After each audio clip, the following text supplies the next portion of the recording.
Sabe aquela sensação de que a gente está seguindo um roteiro que não fomos nós que escrevemos? Pois é. No livro Geração de Valor, o Flávio Augusto da Silva bate muito nessa tecla. O maior obstáculo para o sucesso talvez seja justamente o tal do pensamento convencional. E é para entender como quebrar essas correntes que a gente está aqui hoje. Olha só que imagem forte. A pergunta que fica é: será que esse deixa a vida me levar, seguir o fluxo, não é o mesmo que caminhar com todo mundo para um destino que a gente nem escolheu? Um destino que, muitas vezes, é ditado pela mediocridade do rebanho. Isso nos joga direto na primeira grande ideia do livro. O grande vilão da nossa história, veja bem, não é a falta de dinheiro ou de oportunidade. É uma coisa bem mais sutil: o senso comum.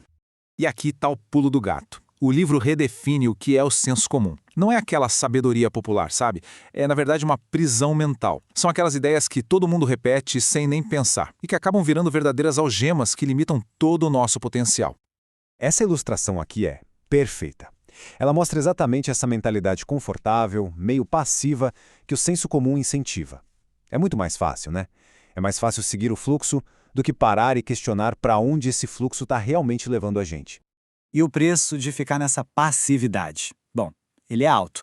Sonhos que ficam na gaveta, uma frustração que não passa, a sensação de estagnação, de estar vivendo sempre os planos B, C ou D da vida.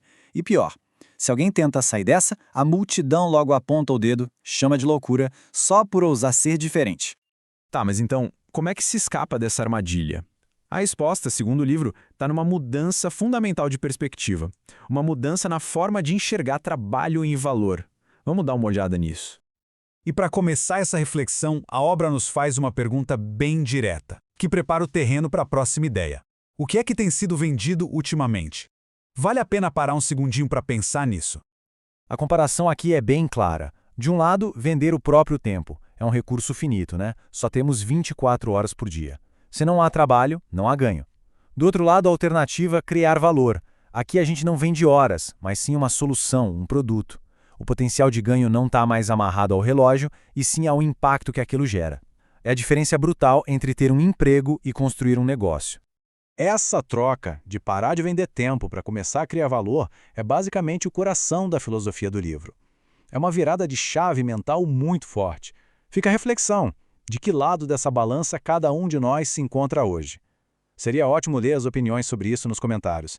E claro, quem quiser acompanhar, só ativar as notificações para não perder as próximas análises. Agora, para fazer essa transição, não adianta só ter uma boa ideia.